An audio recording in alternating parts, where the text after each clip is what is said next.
पता नहीं गरीब का कहानी करी ही सवेरे से आए हमारे तो प्याज के मार मेरे तो प्राण थक थकात तो हो प्यास लगी क्या करें अब हम बेटिया पता नहीं कहाँ गई आवाज लगा ए बेटिया बन जाती है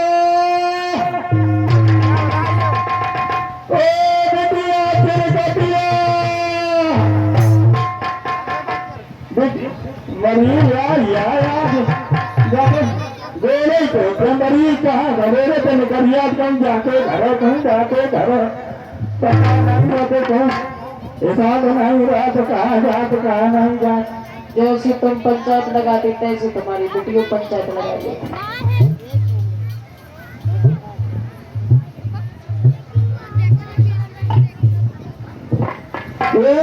आए गई तू आए गवारी की तू घरेरे तो पता नहीं लगा तो कौन से घर में कहाँ चली जात है तेरे घरे पाए नहीं रात में कैसे चला अरे कौन नहीं अम्मा परेशान को सभी भैया हैं जिनके घरे गई हमें तो बहुत समझात लली अकेली कहीं ना जाए कर हर भूखे न बहुत ही खराब है बहुत घरे तो कहीं ना जाए कर पता है टोला पर उसके भले बैठे तो हम गए अच्छा हाँ तो पता नहीं मैंने प्यार के मारा मेरी जान जा रही अच्छा हाँ और तूने हमें बताया तो न तो चली जा तो धरना है तो न तो पानी भर लिया ठीक ठीक है अम्मा हमें प्यास लगे सुन हमें बताया सुन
हाँ सुन रहे हैं।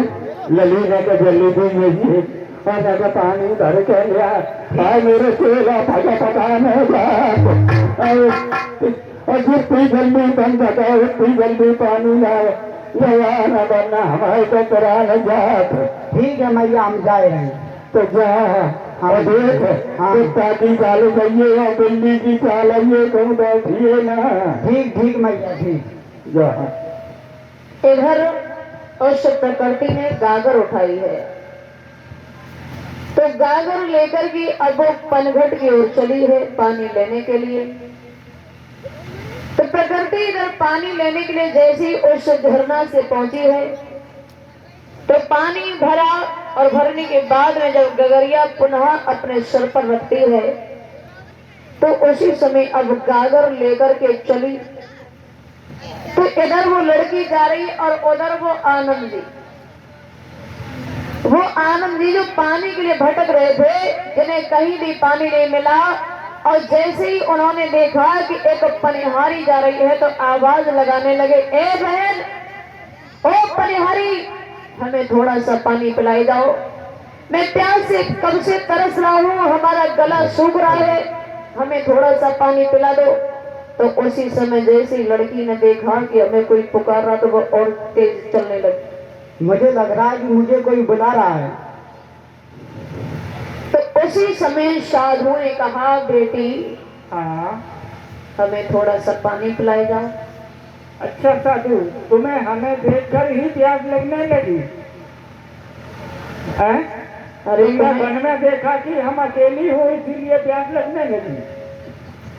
अकेले नहीं, अरे हम तो कब से पानी देख रहे और बहुत दूर दूर तक हम देख के आए, लेकिन हमें कहीं पानी नहीं मिला। अब तुम दिखाई दे गई तो हमें थोड़ा पानी पिलाए दो, तो तुम्हारा एहसान रहे। सुनो साधु जी, हाँ। मैं आपको पानी नहीं पिला सकती। क्यों? क्योंकि मैं अछूत हूँ, मतलब मैं नीच जात से हूँ, इसलिए मैं आपको पानी नहीं तो पिला तुम्हारी जात से और हमारी प्यास में क्या संबंध? हमने तो पानी मांगा, तुम्हारी जात तो पूछी नहीं। नहीं, तुम्हारा धर्म नष्ट हो जाएगा साधु जी। कैसे? मतलब तुम्हारे पानी पिला देने से हमारा धर्म नष्ट हो जाएगा? हाँ किसने कहा तुमसे? अरे सुनो, यहाँ सब हमको झूठ मानते हैं। सुना सुना दो। पानी न पिला सकी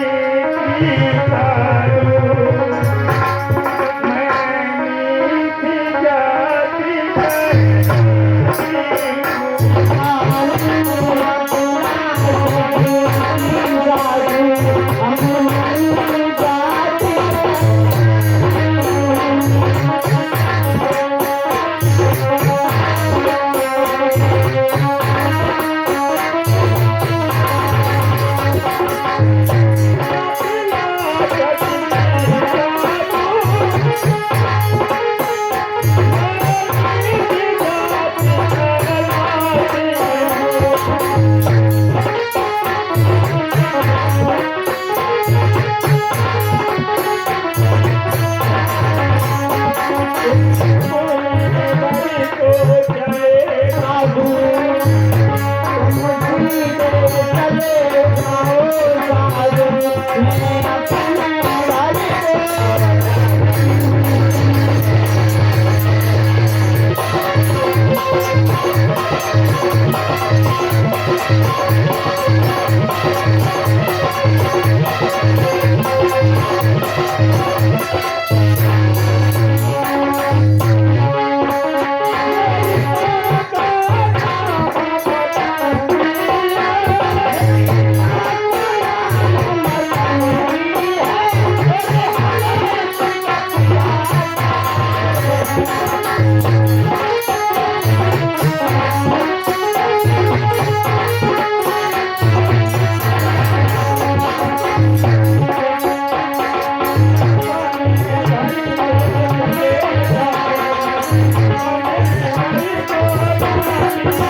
सुनते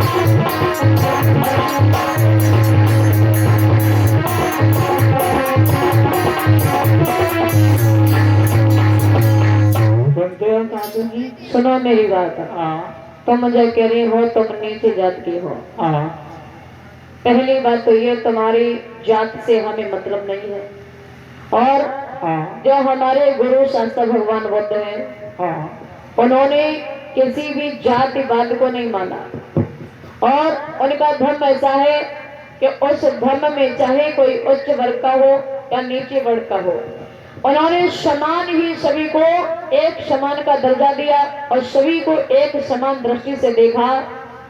और तुम ये कहती हो कि तुम नीचे जाती हो। हाँ अगर तुम्हें बहुत लंबी सी भीड़ में अगर छोड़ा जाए और तुमसे ये कहा जाए कि उस भीड़ में ये बताओ कि कौन सी बिरादरी का इंसान खड़ा है, तो क्या तुम देख के बता सकती हो?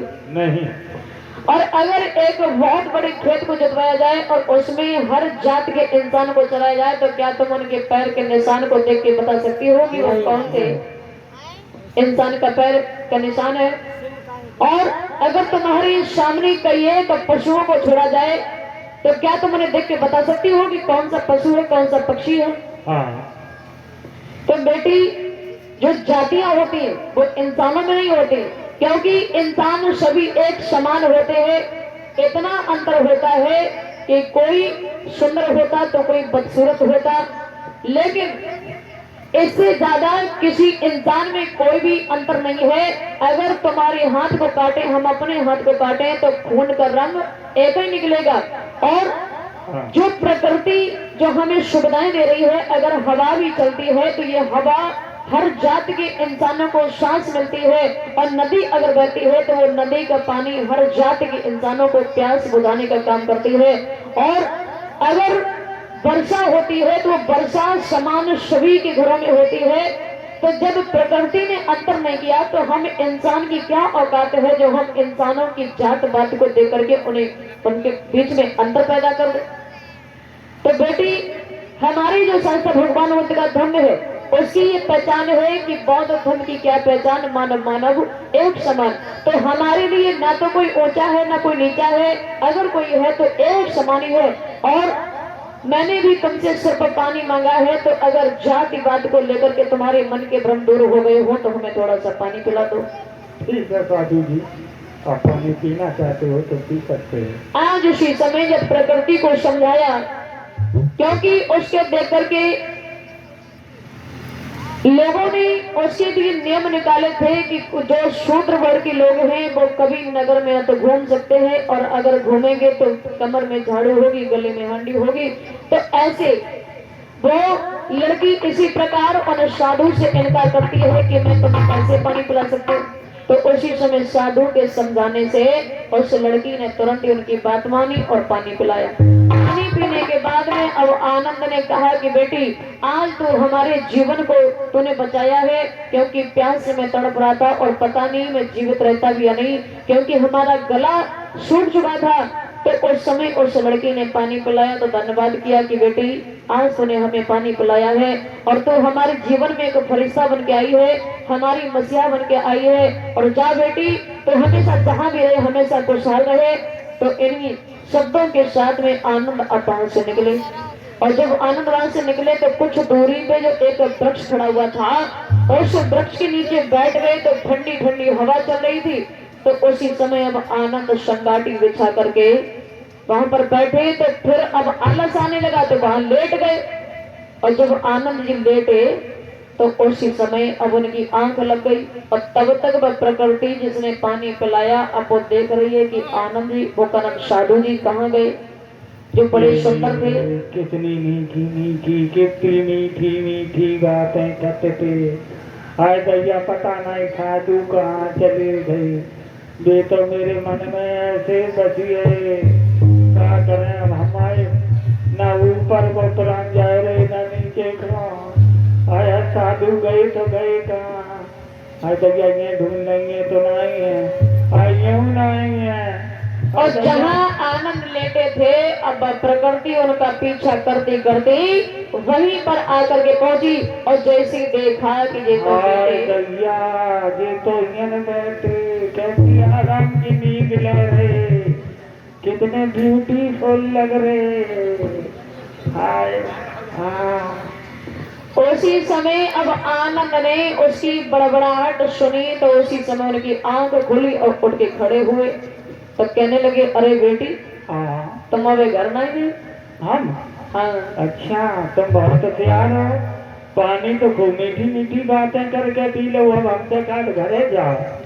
अबे तुम्हें बहुत जल्दी आती कि तुम घरे जा रही और अब मतलब हमारे चक्कर में घूम रही हो, क्या मतलब है? एक बात बताओ साधु जी, सुना तुम बुराई तो नहीं माने हो? पता ही नहीं, बताओ। ऐसा करो साधु जी, तुम शादी कर लो मेरे साथ। क्या बोले? शादी कर लो। शादी? हाँ। और वो भी साधु समय? हाँ। दिमाग तो ना तुम्हारा खराब है? अरे भाई तुम साधु हम साधु है ना भाई। अरे ये हम बयान बने जो चीवर हमने सिर्फ दिखावे के लिए नहीं लिया।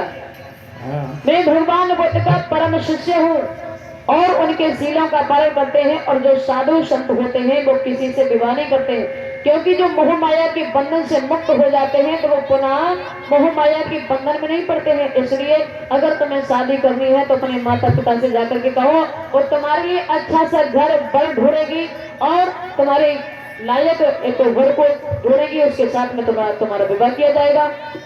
देखो शादी ना करो तो ब्याह कर लो, ऐसा है अपने घर के लिए जा। ब्याह ना करो तो खुद मैरिज ही कर लो। कतई पागल हो गई। खुद मैरिज ना करो तो ऐसा करो कि गाड़ी चलाओ। ऐसा है बिटिया, हाँ। तुम काहे को हमारे चक्कर में पड़ी हो?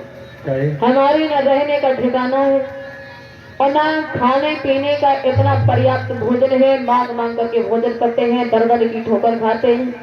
तो तुम मंगे हम मांगत रहे हैं, दो घर तुम मांगो करियो, दो घर हम मतलब तुम्हें मुसीबत उठानी है। हाँ हम ब्याह करें तो तुम्हारी संगे नहीं तो देखो जो पुदीना को पेड़ हुआ ताई फांसी लगा के मर गए हैं। तुम कल मरो सोवे मर जाओ। ताते हमें क्या कहा था ब्याह कर ले साधु तुम साधु जी।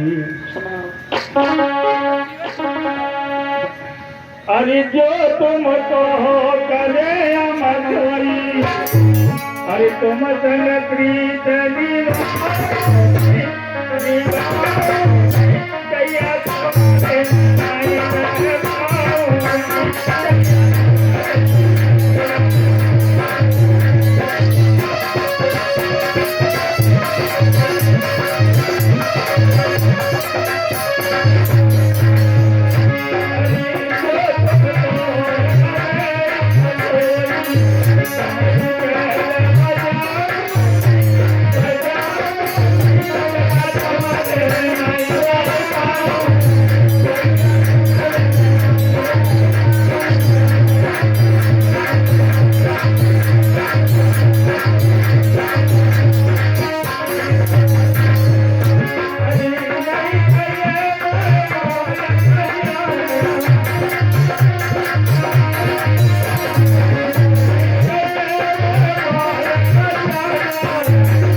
कर ले।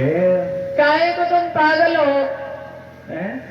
ऐसा है हाँ। अब तुम यहीं से जाओ अच्छा और हमें अपने रास्ते जाने दो। काहे को जान दो? अच्छा तुमने जब पानी पियो तो तब तुमने ऐसी बातें करी थी, अब कैसी लेट हो रहा अरे है? पानी पियो तो चलो, वो तो पानी किसी प्यास को पिलाओ, प्यासे को अगर पानी पिलाओ तो वो सबसे बड़ा दान होता है और ये तो पुण्य का काम हुआ, तो उसमें तुम इस तरह से बातें कर रही हो। सुनो साधु जी, मेरी सुनो, शादी कर ले। मेरी बात सुनो। हाँ, पहली बात तो साधु कोई शादी नहीं करते, तो और हाँ, और अगर तुम्हें शादी करने है ना, हाँ, तो जो हमारे शास्त्र भगवान बोलते हैं ना, हाँ, उनको अगर तुम मना लो हाँ, तो हम तुम्हें तुम्हारे साथ में शादी करेंगे। हाँ, कर ले शादी।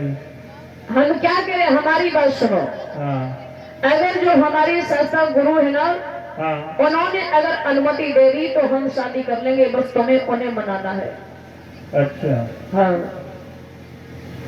तो उसी समय जैसे ही आनंद ने जब विचार बनाया कि मुझे ये लग रहा है ये लड़की मेरा पीछा ऐसे नहीं छोड़ेगी, तो उसी समय उन्होंने कहा कि अगर तुम हमारे गुरु को मना लेती हो तो हम तुम्हारे साथ में शादी अवश्य करेंगे। तो उसी समय उन आनंद की बात सुनकर के वो प्रकृति कहने लगी, ठीक है, जैसा आप कह रहे हैं हम वैसा ही करेंगे। तो उसी समय आनंद वहां से निकले। अब जैसे तैसे अपनी जान बचा के वहां से भागे। तो उसी समय अब लड़की मन में विचार कर रही है कि कैसे भी करके हमें अपनी माँ को तो मनाना ही है। चलिए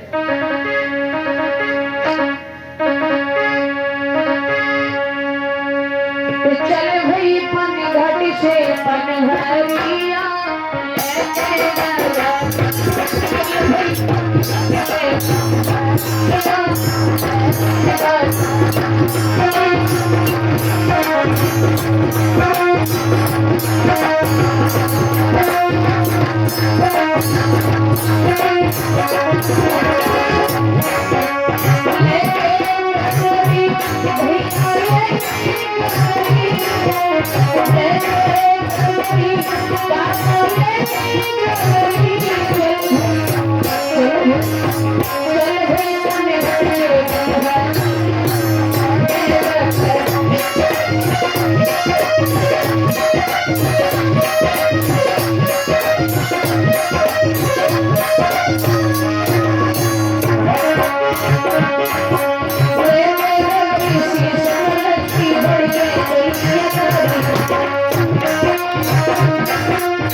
आज वो लड़की जब घर पे पहुंची है तो विचार ये कर रही है कैसे भी करके हमें अपनी माँ को मनाना है। तो भैया गुस्सा में जैसे घर पे पहुंची तो मन गगरिया इतनी जोड़ पट गई कि एक ही दाएं बच्ची छाड़ हो गई।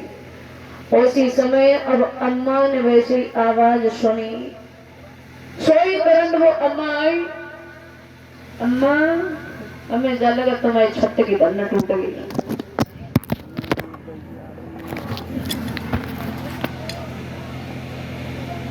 वो ढीला ढीला है तभी तो गिरा है।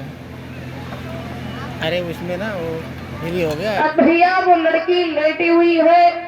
तो उसी समय अब जैसे ही अम्मा ने देखो तो भैया बस गगरिया तो सिर छाड़ हो गई। अब देख कब से इंतजार कर रहे कब वो पानी लाए हमें पानी पिलाए। ये नहीं लाइए। ये दैया आए जा भरी बिटरिया न करो तो करो का मेरे साथ साथ की साथ साथ की साथ साथ की साथ के हाथ की और मतलब कि या फिर सही करी है इतनी लंबी चलते ही रही। कहा करे हमने कितने साथ पैदा की थी साथ क्वेश्चन बराबर की खुशामद करी गगरिया। अरे गगरिया जी का हम तो बड़ी बूढ़ी है हमें तो पुराने सीजन की बड़ी याद रहा था।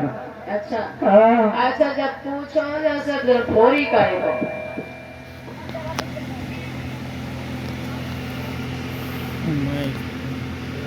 अरे वो फ्री हो गया है तो थोड़ी सी।